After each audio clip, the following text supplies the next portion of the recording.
So I just wanted to talk about a synchronicity that I had this past Monday. I think it was August the 5th.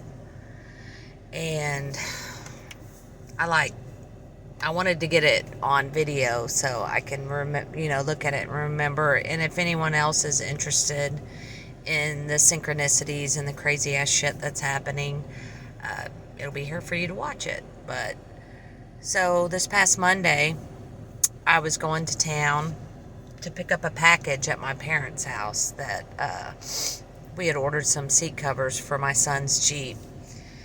So me and my son, he's 22, he's home from college. We start heading to town to my parents, and he decides. He asked me. He goes, "Mom, can we stop at Gino's Pizza and get a couple of slices of pizza?" And I'm like, "Okay, sure." So we pull into Gino's Pizza, and I go to park so we can go in and to eat. And he said, "What are you doing?" I was like, "Well, I figure we just go in to eat." And he goes, "Well, just go through the drive-through. We can just eat in the car." I'm like, "Okay, fine." So I back up, order the pizza, get it, and we start eating it. And it's only like maybe a 5-minute drive to my parents' house from the pizza place. And I didn't want to take pizza inside because my mom's diabetic, and I know she'll be like, "Where's my pizza? I want some pizza." So I told my son, I was like, "Well, we'll just drive around the neighborhood while we eat, and then we'll go to mom and dad's." So I start driving through, my childhood from my neighborhood from a child in my childhood. And I'm pointing out things to my son and talking to him like, this is Houston Street, and it used to flood when I was a kid before they widened the stream next to it. And, just talking about different stuff. And I come to this, going past this house, and I slow up. I said, "You see that brown house?" I said, "That's where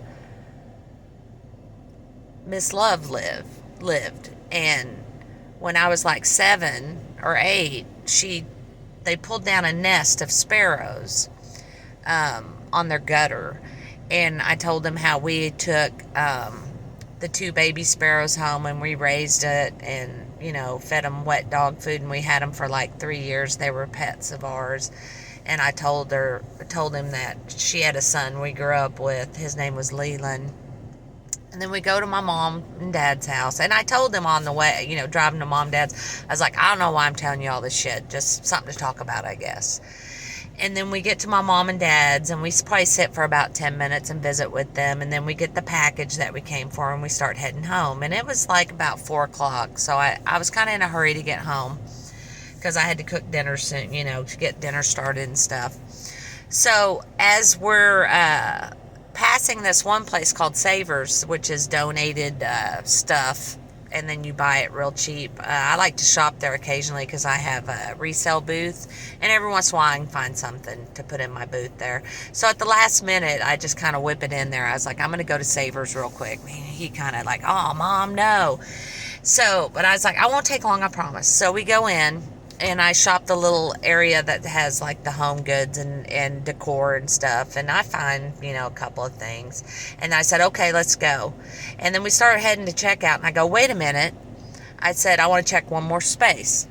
So across the building, there's a place where they put like larger pictures. So I wanted to check that. So we started heading that way. And out of my peripheral vision, I see a woman, and I take about 4 steps past her. And I just stopped dead in my tracks. And I turn back around, walk back to her, and her back is to me. I go, "Excuse me, ma'am." And one of the workers goes, "Yes." And I was like, "No, no, not you." And I was like, "Ma'am, excuse me." And she turns around. And, oh, I forgot to mention, when I was talking to my son about Miss Love, I said, "Yeah, she has a birth defect." Or something. She has a very strange looking face. And I always remember that when I was a kid. And this woman at Savers turns around and looks at me. And I go, "Excuse me." And she turns around, and I go, "Are you Leland Love's mom?" And she goes, "Why, yes, I am." And I am just like, my whole body just starts feeling tingly. And the whole time I'm talking to her, it's like I feel like laughing. I feel like crying. Uh, and when she says, yes, it is, I look at my son and I go, Gavin, isn't that interesting? We just 20 minutes ago drove past her house and I was talking about her, and now we run into her at Savers. And she goes, well, I still live in that house. And then I tell her that my parents still live in their house, and I told her that we had just drove past her house. And I was telling my son, just stories of childhood. And she showed me her son on her phone, and we had a conversation. She seemed like delighted that, I talked to her. And I said, what are the chances? I said, when do you think the last time I saw you? 40 years ago? And she goes, at least 40 years ago. And so I just talked to her for about 5 or 10 minutes, and we went our way. But, when me and my son started walking away, I looked at him. I was like, you see that shit? I said, that is magic. And he kind of shrugged his shoulders, and I was like, what do you think about that? He goes, well, Mom, I think you were rude. I go, what do you mean I was rude? And he goes, well, that worker said yes, and you said, no, not you. I said, well, Gavin, what else am I supposed to say? I go, what about the other? And he kind of shrugged his shoulders. So about 20 minutes later, we were driving, and I brought it up again. And I said, Gavin, what do you really think about that? Like, on a scale to 1 to 10, how fucking bizarre is that? He goes, I ain't gonna lie. He goes, that freaked me out. He goes, and I'd give it a 10. And then I start talking to him, and I start, thinking and talking about it. And I'm like, what are the odds? I was like, if we would have gone in and ate pizza, instead of you telling me no, we probably wouldn't ran into her. If I would have, just, I wasn't planning on going by there. And then I talked to my sister, and she goes, well, I guess you were just destined to see her, and she was probably really happy to see you. And, I know all the things people say, and I don't think that was it. They say, well, when you get synchronicities like that was a major one. And they say, well, it means you're on the right path, and that's like the universe giving you a nod or whatnot, your guardian angel sending you messages. And, maybe all that's true. I don't know for sure. I mean, I have researched so much on what those synchronicities could be.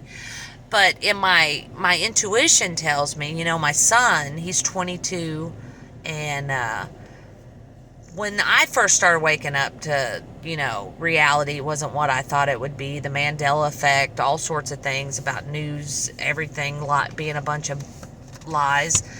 I would try to talk to my son about it, 4 years ago, even 3 years ago, and he would just blow me off or change the subject or downright say, Mom, I'm tired of talking about the Mandela effect. It's all you talk about. But I've noticed in the past year, he's more receptive to talking about how things are really bizarre and not what we thought it was. And I get my intuition, my gut feeling says that, he was an active participant in that synchronicity by him saying, no, let's not eat inside. And me driving around the neighborhood. So in a way, I think he was involved in that because I could tell him about that synchronicity and it wouldn't have the effect on him. He was there. He witnessed it. He experienced it. And I think that is going to really help him along on his journey to waking up and connecting with what's going on, because I know without a doubt that something, someone, an energy, I have tapped into that. A couple of years ago, I had the spirit of God or a Kundalini awakening come over me, and I know there's something. And, people try to figure it out and whatnot. But, I'm always going to be seeking. But this is just confirmation. And it's hard for me to talk about it without getting emotional. Because, I have had my ups and downs and just feel stagnant in life and not appreciative of how wonderful it can be. And that just kind of just grounds me. And I'm thankful for that. But I just wanted to share that. It was crazy. But just keep walking the path of truth. And if you're experiencing the same things I am, just know you're not alone. Thanks.